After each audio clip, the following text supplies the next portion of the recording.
Hey guys, this Kartikeya Pandey and you are watching नेवेरा। Guys, जैसा कि हम लोगों को पता है कि हम लोग कैपेसिटर का सीरीज स्टार्ट कर चुके हैं। कैपेसिटर की सीरीज में अपन लोगों ने काफी लेक्चर सीख भी लिए हैं। उसी कड़ी में आज एक मैं नया लेक्चर लेकर के आया हूं जो कि सर्किट पे बेस्ड है, कैपेसिटर्स के अरेंजमेंट पे बेस्ड है। एक तरह से मैं बोलूं तो जैसा कि हम लोगों ने पहली क्लास में कैपेसिटेंस सीखा, फिर उसके बाद हम लोगों ने पैरेलल प्लेट कैपेसिटर के वेरिएशन सीखे, फिर अब हम लोग सर्किट पे काम कर रहे हैं ना। तो उसी कड़ी पे आज अपन लोग व्हीटस्टोन ब्रिज पे काम करेंगे, क्योंकि वो एक बहुत ही इंपॉर्टेंट जिसे कहते हैं केस है। क्योंकि जब आप इलेक्ट्रिसिटी पढ़ेंगे वहां पे भी आप लोग का कैपेसिटर सॉरी जो व्हीटस्टोन ब्रिज है ना, ये बहुत अच्छा रोल प्ले करेगा। ओके गाइस, सो आगे बढ़ने से पहले मैं एक बार सजेस्ट करना चाहूँ कि आप लोग डिस्क्रिप्शन में जाइए वीडियो के, और वहां से टेलीग्राम ऐप में हमारे ऐड हो जाइए, ठीक है ना, न्यू ईरा जेई सर्च करके, जिससे कि आप लोग को प्रॉपर रेगुलर स्टडी मटेरियल और टेस्ट सीरीज मिलती रहे। ओके, बहुत सारी चीजें, मतलब वहां पे हम लोग डीपीपी बहुत सारी अपडेट्स सब शेयर करते हैं। और इसके साथ साथ आप हमारा ऐप भी डाउनलोड कर सकते हैं। ऐप में आपको यही सारे वीडियोस पहले मिल जाएंगे, फ्री ऑफ कॉस्ट ही मिलेंगे। ओके, चलिए, तो व्हीटस्टोन ब्रिज में आगे बढ़ने से पहले व्हीटस्टोन ब्रिज के बारे में अपन लोग समझते हैं पहले कि व्हीटस्टोन ब्रिज होता क्या है। Balanced Wheatstone bridge, unbalanced Wheatstone bridge, ये सब बात की बातें हैं। पहले तो हम बहुत ही बेसिक तरीके से समझते हैं कि एक तरह से क्या है बेटा, अरेंजमेंट ऑफ 5 कैपेसिटर्स। लेकिन क्या कोई भी पांच कैपेसिटर कैसे भी लगा दो? नहीं, उसमें भी एक ऐसा कुछ एग्जांपल बोल सकते हो लाइक दिस। ये हमारे 5 कैपेसिटर्स का अरेंजमेंट हो गया बेटा, ठीक है। गिनो तो कितने हो गए कैपेसिटर? 1 2 3 4 5। ये 5 कैपेसिटर्स के अरेंजमेंट को हम लोग बोलते हैं व्हीटस्टोन ब्रिज। क्लियर है? यहां पे कोई आइडिया नहीं लगा सकता देख के कि भैया इन दोनों में से कौन पैरेलल में है, कौन सीरीज में है, किसको पैरेलल में रख दें, किसको सीरीज में रख दें। आइडिया लगता ही नहीं है यहाँ पे। ओके गाइस, तो ऐसे केसेस को कैसे सॉल्व करेंगे मैं वो समझाऊंगा, उसके बाद जिसे कहते हैं आगे पहुंचूंगा। जनरली होता क्या है, बहुत सारे बच्चे व्हीटस्टोन ब्रिज के बारे में लिटिल बिट 10th क्लास में भी जान के आ जाते हैं, है ना। 10th क्लास में थोड़ा बहुत पढ़ लेते हैं यहाँ वहां से, तो वो लोग डायरेक्टली जंप करते हैं व्हीटस्टोन ब्रिज पे, सॉरी बैलेंस्ड व्हीटस्टोन ब्रिज पे। लेकिन मैं समझाऊंगा कि उसके पहले आप सर्किट को सॉल्व करना सीखिए, वहां अपने आप वो रिजल्ट्स आ जाएंगे। चलिए देखते हैं कैसे, ठीक है ना। एक एक करके मैं सारी चीजें आप लोगों को कराऊंगा। तो ये सर्किट मेरे यूज में आने वाला है, तो मैं इसको रफ नहीं कर रहा हूं। चलो मैं इनको नाम देता हूं, C1, C2, C3, C4 and C5। Okay, अब ध्यान से सोचिए तो बेटा, ध्यान से देखिएगा। तो यहां पे मेरे को 2 नोडल जिसे कहते हैं पॉइंट मिल रहे हैं। एक पॉइंट मिल रहा है एक तरह से A, और एक पॉइंट मिल रहा है B। अब आप में से कई लोग बोल रहे होंगे कि ये नोडल पॉइंट क्या है भैया, ये नोडल एनालिसिस क्या है जो आप बोल रहे हो। तो ये मैंने ऑलरेडी कैपेसिटर सीरीज में ही पहले के लेक्चर्स में डिस्कस किया था, बट मैं फिर से एक बार डिस्कस किए दे रहा हूं कि ध्यान से देखिए। तो ये वाला जो पोर्शन है ये किसी से कनेक्टेड नहीं है ना। ध्यान से देखिए, ये वाली प्लेट भले यहां से कनेक्टेड है इस वायर से, और ये वायर आगे चल के बैटरी से कनेक्टेड होगी, लेकिन ध्यान से देखो तो ये वाली प्लेट ना इससे कनेक्टेड है, ये वाली प्लेट ना इससे कनेक्टेड है, ये वाली प्लेट ना इससे कनेक्टेड है, लेकिन वो तीनों एक दूसरे से इंटरकनेक्टेड हैं। क्लियर है?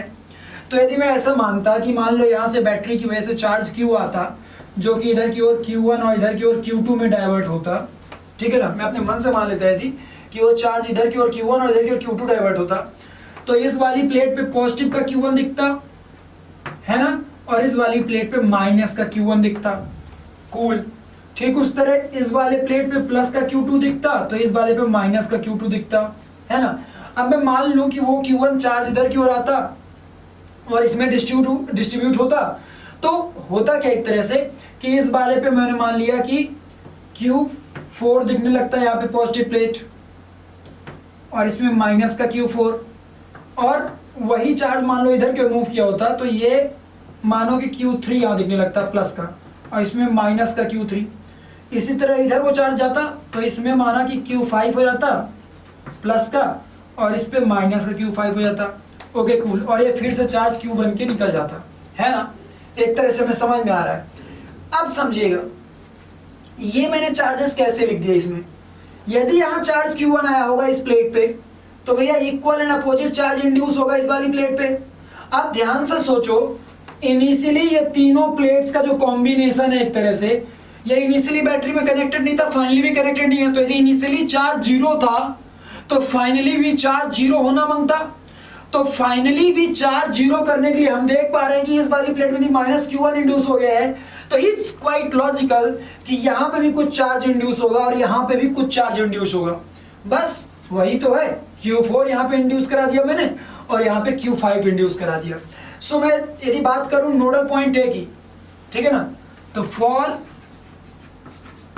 ए के लिए ध्यान से देखिएगा आप, ए के लिए मैं ये बात बोल सकता हूं क्या, Q net that should be zero, है ना, बिकॉज वो एक तरह से नोडल जोन की तरह बिहेव कर रहा है, नोडल पॉइंट की तरह बिहेव कर रहा है ना। चलो तो ध्यान से देखो, इस पूरे के पूरे सिस्टम का नेट चार्ज जीरो आना चाहिए। तो क्या आ गया, minus Q1 plus Q4 plus Q3 is equal to zero. इन तीनों का जो नेट चार्ज आना चाहिए वो जीरो आना चाहिए, क्योंकि ये तीनों प्लेट्स किसी से कनेक्टेड नहीं है। क्लियर है। ठीक उसी तरह ध्यान से देखो तो ये वाला भी तो कहीं ना कहीं भैया एक नोडल पॉइंट की तरह बिहेव कर रहा होगा बी। ये वाली तीनों प्लेट्स भी तो किसी से कनेक्टेड नहीं है, तो इनमें भी कहीं ना कहीं इंडक्शन ऑफ चार्जिंग हो रहा होगा। तो इन केसेस में भी जो नेट चार्ज आना चाहिए वो जीरो आना चाहिए। तो फिर से वही लिख दूंगा मैं, फॉर बी के लिए क्या आ जाएगा, माइनस का Q3 माइनस का Q2 प्लस का Q5 is equal to zero. Clear है, ये भी हो गया अपना। तो ये दो बेसिक इक्वेशन मिल गई हैं। अब यार देखो, मैं तुम्हें कोई रॉकेट साइंस नहीं सिखा रहा हूं, बहुत ही सिंपल सी लाइनें सिखा रहा हूं, है ना, कि नोडल एनालिसिस की इक्वेशंस कैसे लिखेंगे। इन्हीं इक्वेशंस को नो डाउट कई लोग किरचॉफ रूल से भी लिख देते हैं, ठीक है ना। किरचॉफ रूल से लिख ही सकते हैं, जंक्शन रूल लगा करके, है ना। जंक्शन रूल क्या कहता है, जंक्शन रूल ये कहता है कि जितना चार्ज यहां से आएगा उतना ही इधर उधर जाएगा। तो यदि इधर से चार्ज Q1 आ रहा है तो यह Q4 और Q3 के फॉर्म में गया होगा। तो यदि इन दो Q1 को इधर भेज दो तो क्या दिख रहा होगा, Q1 equal to Q4 plus Q3। वही तो है, कुछ अलग से नहीं है। जो तुमने जंक्शन रूल सीखा है वही है यहाँ पे, जो तुमने 10th क्लास में सीखा था, है ना। लेकिन उसी को मैं दूसरे तरीके से इंडक्शन और जिसे कहते हैं ना कि नोडल पॉइंट का एनालिसिस, ऐसे उस चीज को दिखाने की कोशिश कर रहा हूं। ओके चलो ग्रेट। तो ये पहली इक्वेशन आ गई, दूसरी इक्वेशन आ गई। अब चलो किसी भी नोडल के लिए मैं सबसे पहले इन इक्वेशन को सॉल्व करता हूं, ठीक है ना। कि यदि मान लो मेरे को कोई पूछ ले कि किसी पॉइंट का पोटेंशियल क्या होगा तो कैसे निकालेंगे। चलो ध्यान से बढ़ते हैं। यदि यहाँ का पोटेंशियल मैं V मान लूं और यहाँ का पोटेंशियल मैं 0 मान लूं, मेरा कहने का मीनिंग क्या है, मेरा कहने का मीनिंग ये है कि मैंने इस पूरे सिस्टम के अबाउट एक बैटरी कनेक्ट करा दी है। क्या कनेक्ट करा दी है बेटा, बैटरी कनेक्ट करा दी है, जिसका कि पोटेंशियल ड्रॉप V है, जिसके अबाउट। तो यदि इस टर्मिनल को मैं V मान लेता हूं तो इसको मेरे को 0 मानना पड़ेगा, V minus 0 that is V। Clear है।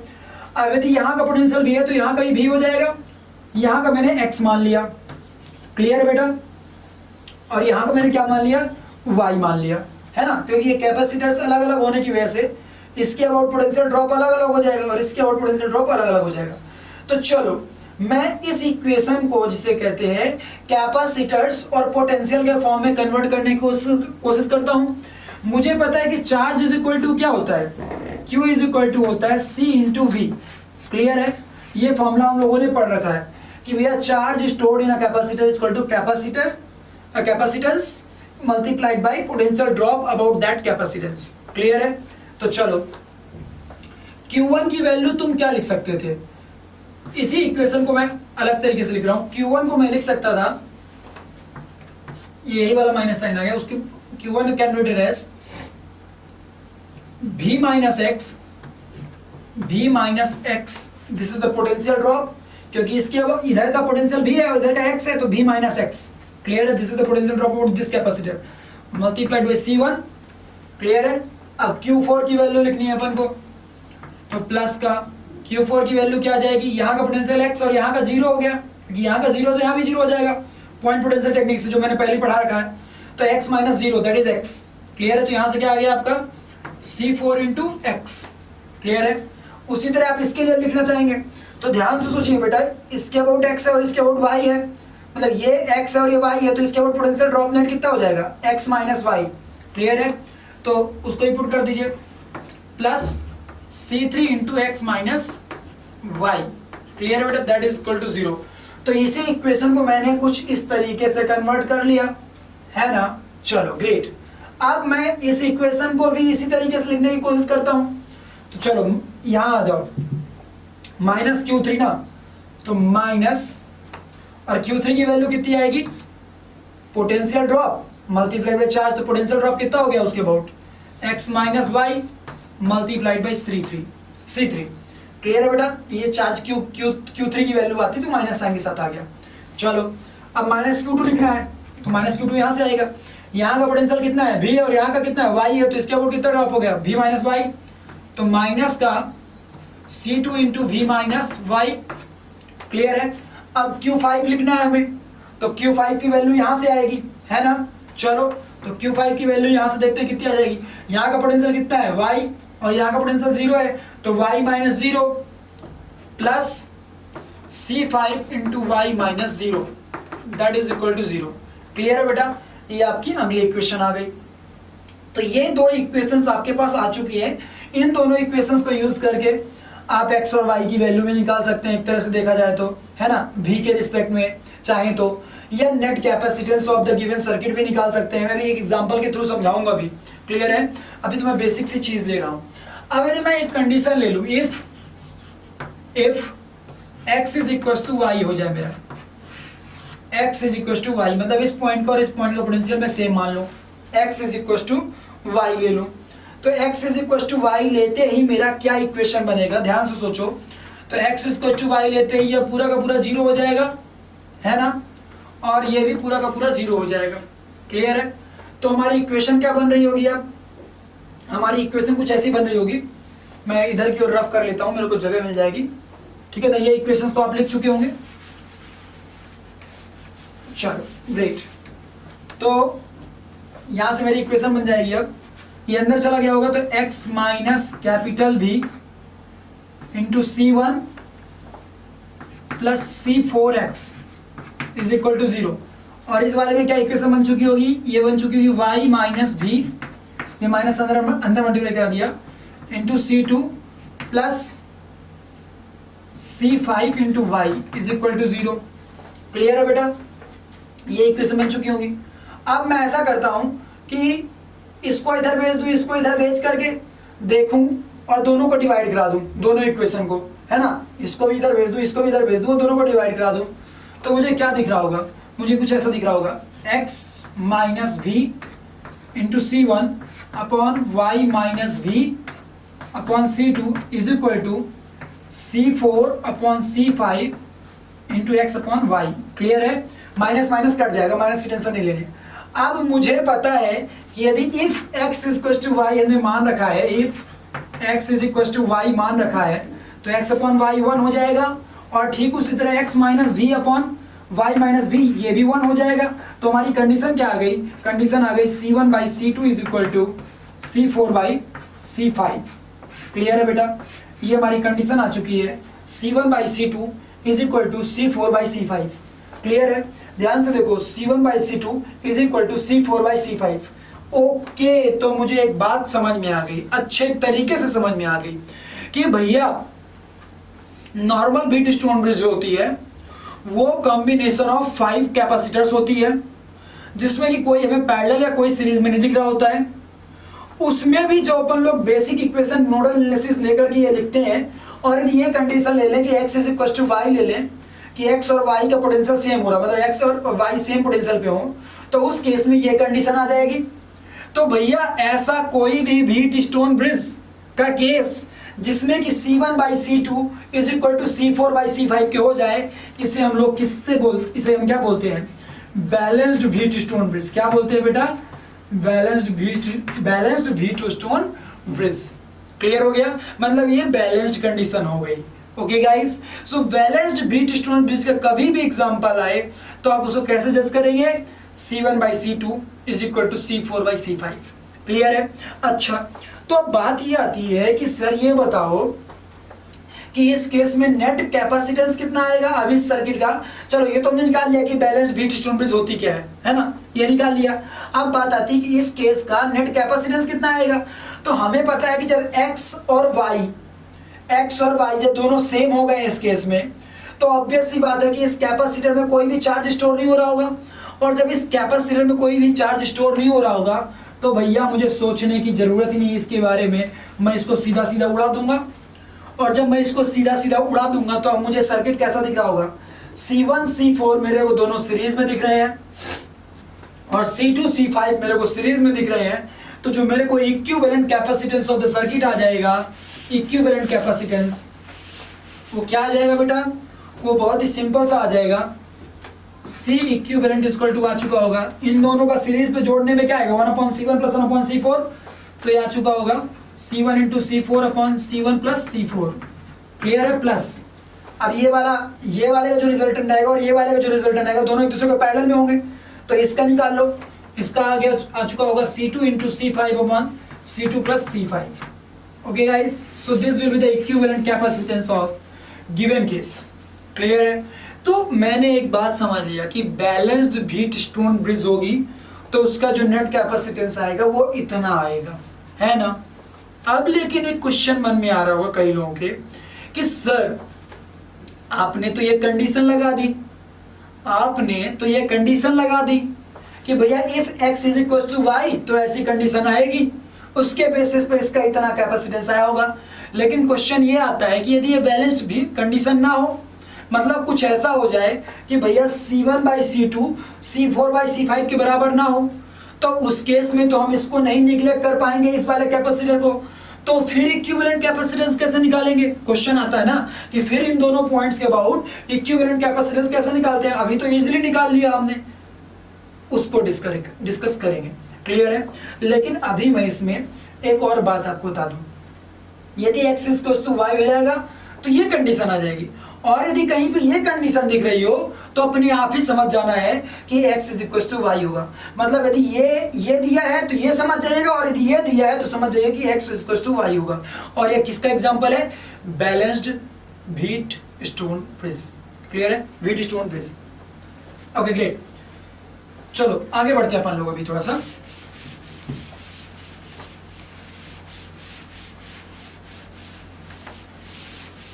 अब देखो बैलेंस्ड व्हीटस्टोन ब्रिज के ही दो एग्जांपल्स और होते हैं, ठीक है ना, कि वर्टिकल व्हीटस्टोन ब्रिज और हॉरिजॉन्टल व्हीटस्टोन ब्रिज। क्लियर है। तो वो केसेस में आप लोगों को समझा देता हूं, उसके बाद मैं आप लोगों को और भी जिसे कहते हैं व्हीटस्टोन ब्रिज के कॉन्फ़िगरेशन सिखाऊंगा कि और किस तरीके से दिखे एग्जाम में, तो समझ जाइए कि व्हीटस्टोन ब्रिज ही है। ओके, तो सबसे पहले मैं लेता हूं हॉरिजॉन्टल व्हीटस्टोन ब्रिज। क्लियर है, हॉरिजॉन्टल व्हीटस्टोन ब्रिज। मान लो कभी आपको एग्जाम में कुछ ऐसा दिया हो,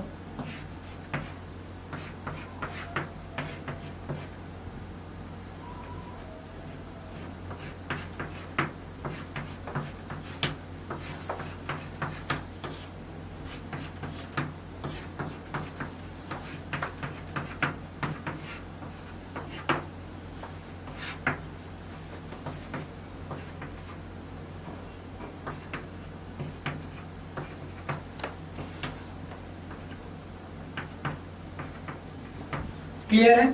अब ये आपको कुछ ऐसा अरेंजमेंट दिया है ना। अब इसमें 5 कैपेसिटर्स अरेंज नहीं है, लेकिन ये कहीं ना कहीं एक तरह से व्हीटस्टोन ब्रिज पे बेस्ड कॉन्सेप्ट हो सकता है, उस पे बेस्ड कॉन्सेप्ट हो सकता है। कैसे बेस्ड हो सकता है देखते हैं अपन लोग।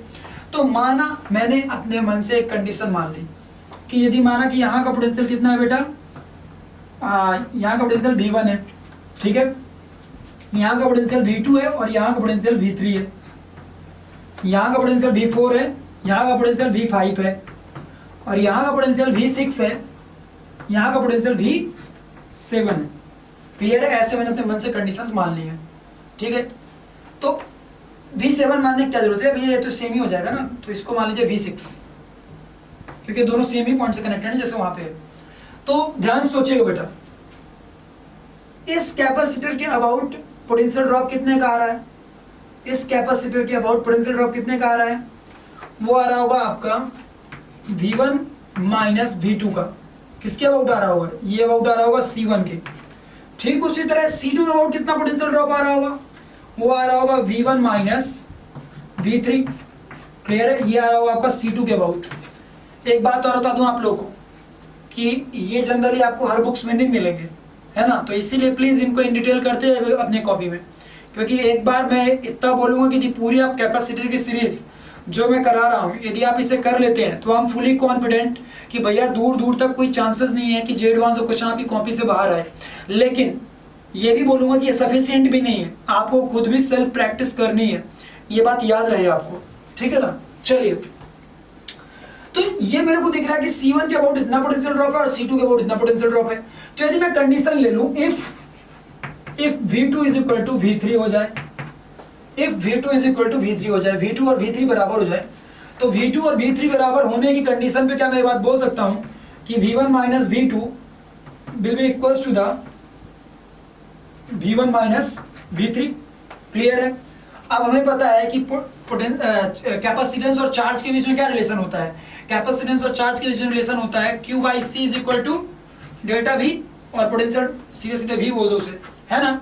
तो यदि मैं मानूं कि यहाँ से चार्ज Q1 फ्लो किया होगा और यहाँ से चार्ज Q2 फ्लो किया होगा, तो क्या मैं ये बात इसी को आगे तरीके ऐसे लिख सकता था कि V1 minus V2 is equal to Q1 by C1 is equal to Q1 by C1 is equal to, और V1 माइनस V3 को क्या बोल सकते थे, Q2 by C2, Q1 by C1, this is the potential drop about this, V1 minus V2 की value हो गई, और यहां से क्या आ गया Q2 by C2, this is the potential drop about this. Okay, तो ये भी हमने लिख लिया। अब आगे बढ़ते हैं, इसके अबाउट पोटेंशियल ड्रॉप कितना है, V2 माइनस V4 है, और इसके अबाउट पोटेंशियल ड्रॉप कितना है, V3 माइनस V5 है। अब यदि वहीं पे हम लोग फिर से ले ले कि V4 is equal to V5, V4 V5 के बराबर हो जाए, if V4 equal to the V5, मैं अपने मन से कुछ कंडीशंस मान के चल रहा हूं, ठीक है ना। If V4 is equal to V5, तो V4 और V5 बराबर होने की कंडीशन में क्या आ जाएगा तुम्हारा, यहां से आ जाएगा कि V2 minus V4 is equal to V3 minus V5। Clear है। अरे भैया V2 V3 तो ऑलरेडी पहले से इक्वल थे एक दूसरे के, अब V4 V5 भी इक्वल हो गए। मैं ये नहीं कह रहा हूं कि V2 और V4 इक्वल है, V3 और V5 इक्वल है ना, मैं ये कह रहा हूं कि ये इक्वल है और ये इक्वल है, तो इनके अबाउट जो पोटेंशियल ड्रॉप होगा वही इसके अबाउट हो जाएगा, इक्वल आ गया। तो यदि ध्यान समझिएगा, अब आपका पहले आपने कंडीशन मान रखी कि V2 V3 इक्वल है, तो कोई भी चार्ज यहाँ गया ही नहीं होगा, तो जो चार्ज Q1 आया होगा इस तरह से, वही चार्ज Q1 इधर की ओर चला गया होगा, पूरा का पूरा चार्ज Q1 इधर की ओर चला गया होगा, और जो चार्ज यहाँ से आया वो Q2, वही पूरा का पूरा चार्ज Q2 इधर की ओर चला गया होगा। तो आप फिर से कंडीशन यहाँ लिख सकते हैं इसके लिए, Q1 by C4 is equal to, इसके लिए क्या लिख सकते हैं, Q1 बाई C5। क्लियर है बेटा, एक इक्वेशन ये आ गई, एक इक्वेशन आ गई ना। आगे बढ़ते हैं, अब मैं इनके लिए बातें करूंगा। तो V4 और V5 बराबर होने की वजह से, है ना, V4 और V5 बराबर होने की वजह से क्या मैं एक बात बोल सकता हूं कि V4 minus V6 will be equivalent to V5 minus V6। तो इसको देखते हुए एक और इक्वेशन आ जाएगी मेरे पास, Q1 by C7 is equal to Q1 by C8। Clear है।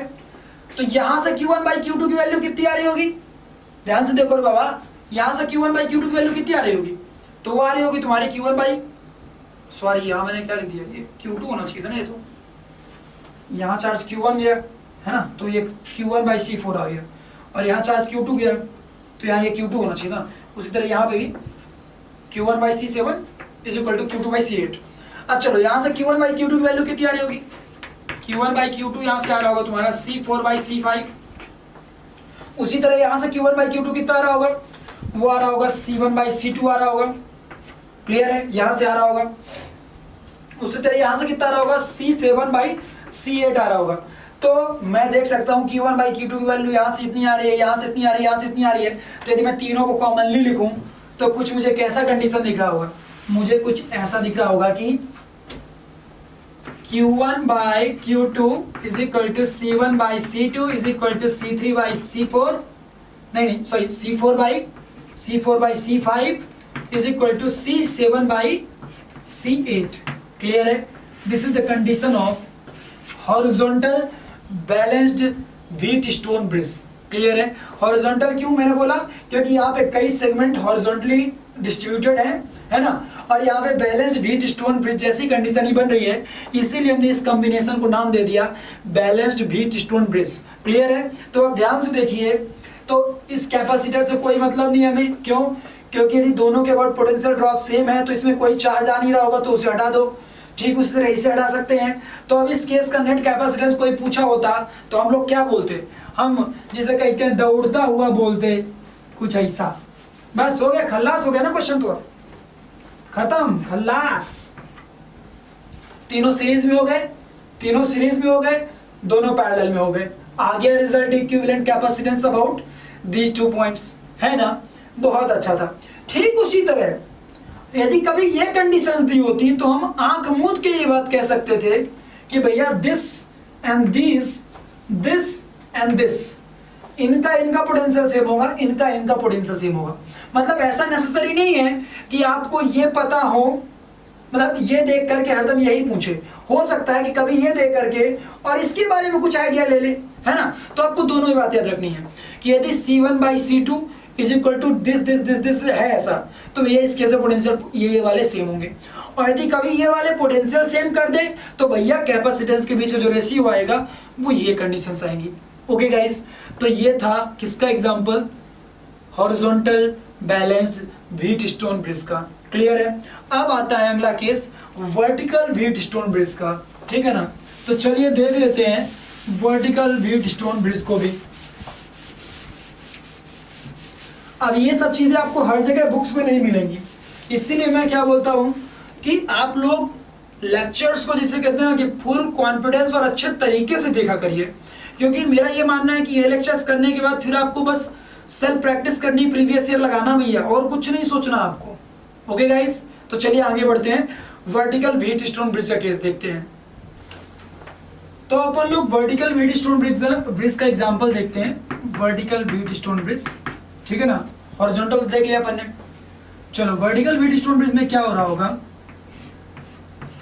अभी आप लोग को एक बात तो समझ में आ गई ना कि व्हीट स्टोन ब्रिज का मतलब कुछ रॉकेट साइंस नहीं है, बस ये जिसे कहते हैं अरेंजमेंट ऑफ कैपेसिटर्स है, जिसकी वजह से कुछ सर्किट्स फॉर्म होते हैं, और यदि उन सर्किट्स में कुछ रिलेशंस बैठ जाएं तो कुछ कैपेसिटर्स को हम हटा सकते हैं, जिसकी वजह से इक्विवेलेंट कैपेसिटेंस निकालना आसान हो जाता है। क्लियर है? वही हमने किया था कि यदि ये पोटेंशियल बराबर होंगे तो ये कंडीशन होगी, और उस केस में हम ये कैपेसिटेंस हटा सकते हैं, तो भैया इसका net equivalent capacitance about this point ऐसे आ जाएगा। तो ठीक उसी तरह यहाँ पे भी है ना?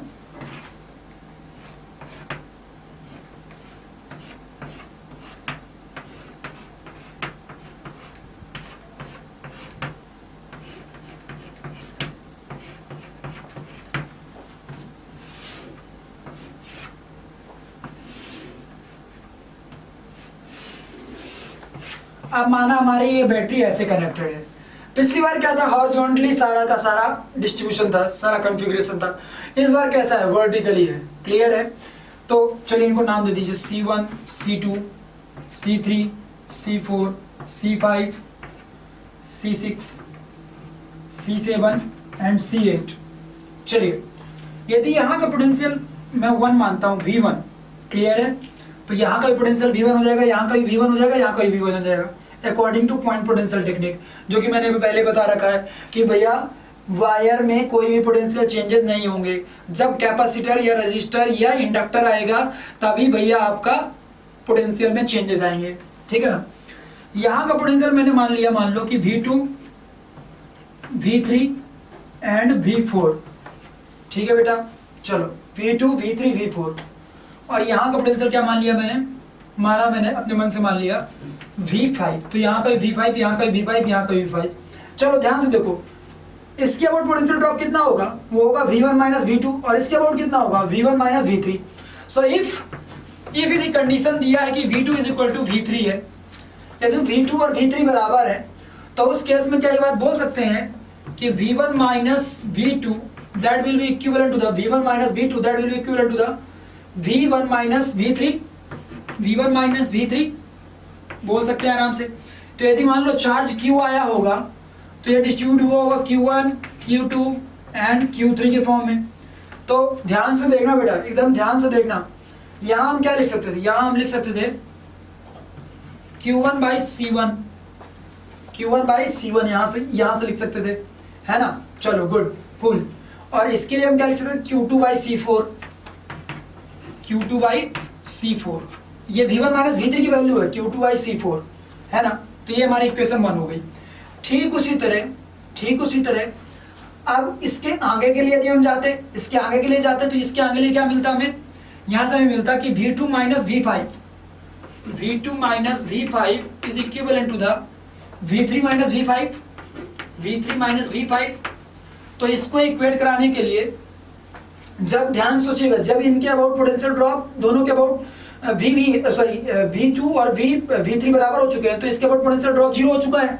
सो इसमें कोई भी चार्ज स्टोर होगा ही नहीं, तो जितना चार्ज आया होगा वो सीधे चला जाएगा, इधर भी जितना चार्ज आया होगा सीधे चला जाएगा।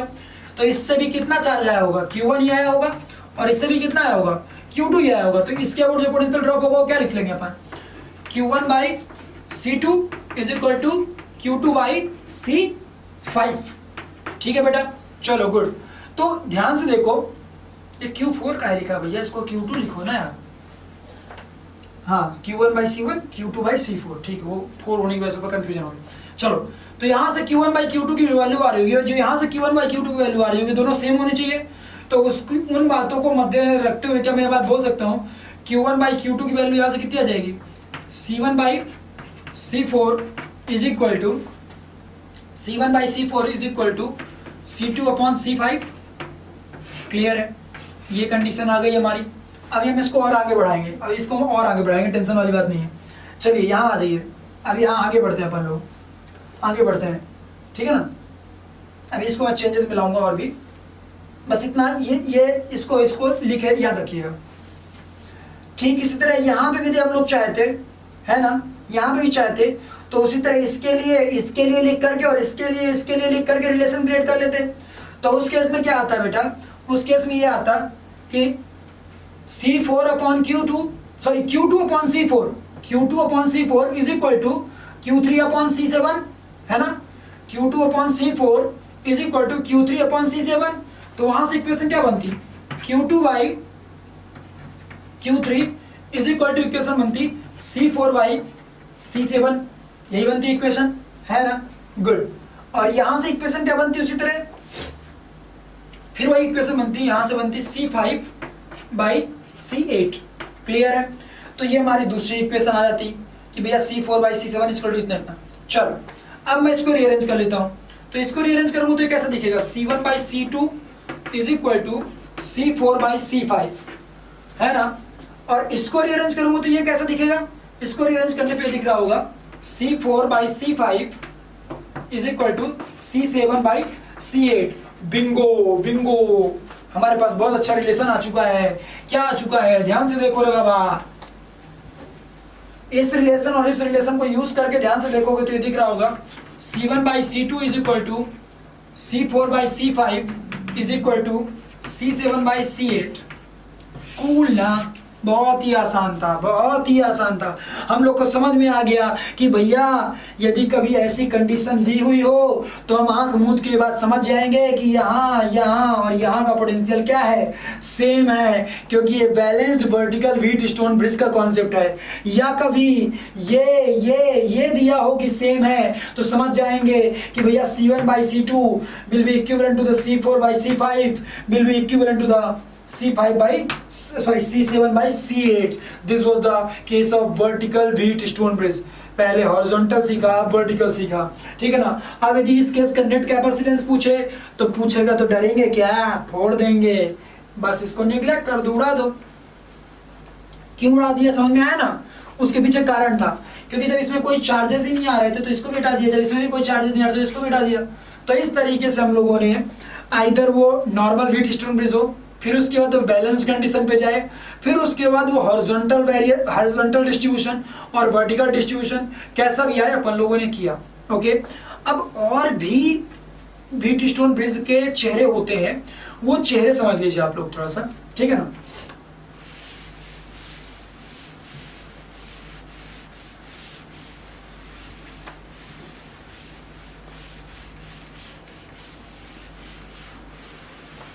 चलिए थोड़ा सा और चेहरे भी समझ लेते हैं अपन लोग। मान लीजिए कभी ऐसा दिया हो सर्किट,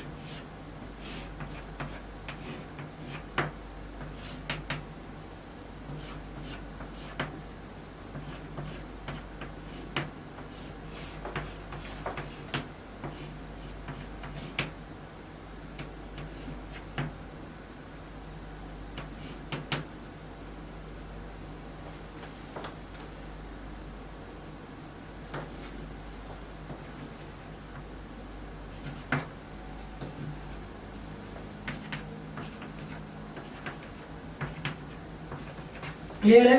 तो ये समझ जाना है कि ये भी क्या है, ये भी आपका व्हीट स्टोन ब्रिज ही है। यदि किसी को समझ में ना आ रहा हो कि ये व्हीट स्टोन ब्रिज कैसे है, तो आप एक काम करिए, इस पॉइंट को पकड़िए और इस पॉइंट को पकड़िए, दोनों को खींच दीजिए। जब इस पॉइंट को पकड़ के और इस पॉइंट को पकड़ के दोनों को आप खींचेंगे तो आपको अपने आप ही दिख जाएगा कि ये किसका एग्जाम्पल है। ये व्हीट स्टोन ब्रिज का ही एक तरह से एग्जाम्पल है, बहुत ही सिंपल तरीके से। और यदि बैलेंस व्हीट स्टोन ब्रिज चाहते हैं तो उस केस में this upon this should be equal to this upon this. इसके यहाँ पे कोई भी चार्ज स्टोर नहीं होगा बैलेंस व्हीट स्टोन ब्रिज के केस में, है ना। तो ये भी एक तरह से उसी का फेस है। क्लियर है? फिर और भी आपको फेसेस देखने को मिल सकते हैं एग्जाम में। ये मैं क्यों करा रहा हूं, क्योंकि भैया मान लो एग्जाम में एक क्वेश्चन आ गया और आप पता ही नहीं कर पा रहे कि ये व्हीट स्टोन ब्रिज का केस था, तो आप लॉन्ग मेथड्स के पीछे भागेंगे और दैट विल टेक टाइम। इसीलिए मैं ये सारे केसेस करा दे रहा हूं। ठीक है बेटा, अब ध्यान से देखिए, C1, C2, C3, C4, C5 and C6 हो गया। ये तुमने नहीं से दे दिया, एडिशनली दे दिया, ठीक है ना। अब ध्यान से देखिए, तो ये किसका केस है, ये वर्टिकल सॉरी ये व्हीट स्टोन ब्रिज का ही तो केस है। अब बैलेंस कंडीशन यदि हम चाह रहे हैं तो this upon this should be equal to this upon this, हो गया खल्लास, बात खत्म। तो ये भी कहीं ना कहीं व्हीट स्टोन ब्रिज का ही केस हो गया, कुछ डिफरेंट नहीं था इसमें, बहुत आसान था। बस समझना था, चीज़ों को एनालाइज करना था। जो जितना जल्दी एनालाइज कर पाएगा वो उतना प्रोडक्टिव तरीके से आंसर लिख पाएगा, मतलब उतना करेक्ट आंसर लिख पाएगा। ओके चलो, अभी मैं तुम लोगों को सिखाऊंगा कि यदि अनबैलेंस्ड कंडीशन हो, है ना, और उस केस में व्हीट स्टोन ब्रिज में यदि आपको पूछे कि इक्विवेलेंट कैपेसिटेंस कितना होगा बताइए, तो मैं कुछ एग्जैक्ट वैल्यूज देता हूं और उसके बेसिस पे आंसर भी निकाल के आप लोगों को दिखाऊंगा। ओके गाइस, वो क्वेश्चन में लेता हूँ कि उस क्वेश्चन को करने के बाद ना आप लोग खुद ही जैसे कहते हैं ना तरोताजा हो जाएंगे कॉन्सेप्ट से। ओके चलो देखते हैं, ये आप लोग को समझ में आ गया हो, ये दूसरे फेसेस, ठीक है ना। ये भी यदि कभी आते हैं तो समझ जाना है कि ये व्हीट स्टोन ब्रिज का ही केसेस है।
ये मान लिया हमारे कैपेसिटर्स के अरेंजमेंट है, ठीक है बेटा। और पूछा है कि point A and point B के बीचों बीच नेट कैपेसिटेंस कितना आ रहा होगा। अब ध्यान से देखिए, तो ये 4 फैराड माइक्रो फैराड होना चाहिए था, ठीक है ना, लेकिन मैंने उसको फैराड लिख दिया है, ठीक है ना। उसमें आप टेंशन मत लीजिएगा बेटा, क्योंकि फैराड उसकी यूनिट है तो मैंने स्पुट कर दिया। नो डाउट स्मॉलर यूनिट स्पुट करनी चाहिए, क्योंकि वो बहुत ही बड़ा एक यूनिट हो जाता है फैराड, है ना। उतना चार्ज स्टोर करने के लिए अर्थ जैसे डायमेंशन चाहिए, बट फिर भी मैंने लिख दिया। चलो 4F 2F 2F 8F 2F, ये कोई बैलेंस्ड है क्या? नहीं है। अब बैलेंस भी नहीं है। अब इस केस में यदि हमसे कोई पूछे कि भैया नेट कैपेसिटेंस कितना होगा, तो ऑब्वियस सी बात, हम इसको हटा भी नहीं सकते हैं। तो इसको सॉल्व करने का तरीका क्या है? बहुत ही सिंपल सा है, नोडल एनालिसिस करनी है। तो मैं अपने मन से मान लेता हूँ कि दिस इज लेट्स सपोज कि दिस इज 100 वोल्ट बैटरी। कुछ ऐसा दिया नहीं है, मैंने अपने मन से मान लिया कि दिस इज 100 वोल्ट बैटरी, ठीक है ना। तो यदि 100 वोल्ट बैटरी है, यहाँ का पोटेंशियल 100 होगा, यहाँ का मैंने x मान लिया और यहाँ का मैंने y मान लिया, ठीक है बेटा, और यहाँ का मैंने 0 मान लिया, यहाँ का पोटेंशियल 100 मान लिया, तो ये 100, क्योंकि ये 100 माइनस 0 तो ये 100 आ गया, तो यहाँ का पोटेंशियल 100, यहाँ का 0। चलो, तो इस नोडल एनालिसिस, इसके लिए मैं डायरेक्टली नोडल एनालिसिस लिखता हूँ। नोडल एनालिसिस क्या लिखता मैं कि भैया यदि यहाँ मान लो चार्ज आया होता तुम्हारा Q1 इधर की ओर और इधर की ओर Q2, ठीक है ना, इधर की ओर Q3 गया होता और इधर की ओर Q4 गया होता, लाइक दिस, इधर की ओर Q5 आया होता, तो क्या करते, यही ना करते कि भैया यहाँ पे माइनस का Q1 प्लस का Q4 प्लस का Q3 वो 0 होना चाहिए, उनका सम का समेशन 0 आना चाहिए, क्योंकि इनिशियली नेट चार्ज 0, फाइनली भी नेट चार्ज 0। तो यहाँ से हमारा एक तरह से देखा जाए तो क्या आ जाता, इसके लिए मैं डायरेक्टली लिख रहा हूँ Q इंटू, अरे सॉरी, यहाँ से मैं Q1 की वैल्यू लिखता हूँ। Q1 की वैल्यू क्या आ जाएगी, यहाँ का potential drop 100 minus x into minus sign के साथ, क्योंकि उसका नेगेटिव चार्ज होता है यहाँ पे, ठीक है ना, और कैपेसिटर वहाँ का 4 हो गया। चलो, यहाँ के लिए लिखो इसी तरह इक्वेशन, यहाँ के लिए लिखते तो क्या लिखते, प्लस का 2 इंटू, क्योंकि यहाँ का कैपेसिटर 2 है और पोटेंशियल ड्रॉप कितना है, x माइनस वाई, तो x माइनस वाई, क्लियर है। इसके लिए क्या लिखते, इसके लिए लिखते आप x माइनस 0 इंटू 2, है ना, तो प्लस का 2x इज इक्वल टू 0। एक इक्वेशन ये हो जाती है हमारे पास, है ना, और एक इक्वेशन हम इसके लिए लिखते हैं इस बार। इसके लिए क्या इक्वेशन लिखते हैं, ठीक उसी तरह फिर से लिखते हैं हम लोग कि लाइक दिस, यहाँ से Q2 आया होता तो ये माइनस Q2 होता, ये वाली नोडल एनालिसिस लेते। अब नोडल एनालिसिस क्या होती है, कैसे होती है, मैंने समझा रखा पहले अच्छे से, यदि किसी को नहीं समझ में आया तो वीडियो को पॉज करिए, दोबारा देखिए, ठीक है ना। चलिए, तो यहाँ पे आपका क्या आ गया, यहाँ माइनस Q2 और यहाँ पे माइनस Q3 दिखता और यहाँ पे प्लस Q5 दिखता। तो चलो, माइनस Q2 की वैल्यू लिखो, माइनस वहाँ कैपेसिटेंस 2, उसके बाद पोटेंशियल ड्रॉप कितना आ रहा है, 100 माइनस वाई, प्लस आगे बढ़ो, यहाँ आ जाओ, इसके लिए बात कर लो, इसके लिए बात कर लो, तो इसके लिए क्या हो जाएगा, माइनस साइन आ जाएगा, क्योंकि माइनस Q3 है, माइनस का 2 इंटू पोटेंशियल ड्रॉप कितना है, x माइनस वाई, क्लियर है, प्लस यहाँ आ जाओ, ऑलवेज बड़े पोटेंशियल में से छोटे को घटाना, जहाँ की और चार्ज फ्लो कर रहा है, मतलब higher potential to lower potential. अब इसी तरह इसके लिए लिख लो, इसके लिए क्या आ जाएगा, प्लस नहीं, हाँ प्लस आ जाएगा, क्योंकि इस बार पॉजिटिव चार्ज है, plus 8 into Y minus 0 that is y is equal to 0 आ गया। इस इक्वेशन को पूरा सिंप्लीफाई करिए, इसको सिंप्लीफाई करिए, तो जैसे इनको सिंप्लीफाई आप करेंगे तो ऊपर वाली इक्वेशन आपको क्या दिखेगी, ऊपर वाली आपको इक्वेशन दिख रही होगी एक तरह से, 4x plus 2x plus 2x minus y is equal to 400। क्यों, क्योंकि ये माइनस का 400 होगा तो उधर की हो जाएगा तो प्लस का हो जाएगा, और ये वाला माइनस माइनस प्लस हो जाएगा, तो ये हमारा इक्वेशन आ गया। पहली इक्वेशन हो गई। इसके लिए क्या लिखेंगे, इसके लिए इक्वेशन बन जाएगी हमारी 2y प्लस का 2y प्लस का 8y माइनस का 2x is equal to 200। Clear है। तो ये कितना हो रहा है आपका, मैं इसको सीधे सीधे रफ करके इसलिए मैं इक्विवेलेंट लिखता हूँ, 4 2 6 2 8 8x minus y 8x minus y is equal to 400। ठीक उसी तरह इसके लिए क्या आ जाएगा, 12y minus 2x 12y minus 2x is equal to 200। Clear है बेटा। चलो अब हमें इस इक्वेशन को यदि हम सॉल्व कर लें तो इस इक्वेशन को यहाँ से क्या आ जाएगा, यहाँ से क्या आएगा, सीधे सीधे इसको लिख देता हूँ 600। ठीक है बेटा। तो आपको यहाँ से x की वैल्यू कितनी मिल चुकी होगी, x will be equivalent to the 100 plus 6y, sorry 6y minus 100, इतना आ चुका होगा आपका x। और यहाँ से आपका एक तरह से देखा जाए तो इसको ले जाके पुट करा दिए, तो 8 into 6y minus 100 minus y is equal to 400 आ गया। जैसे ही सॉल्व किया आपने तो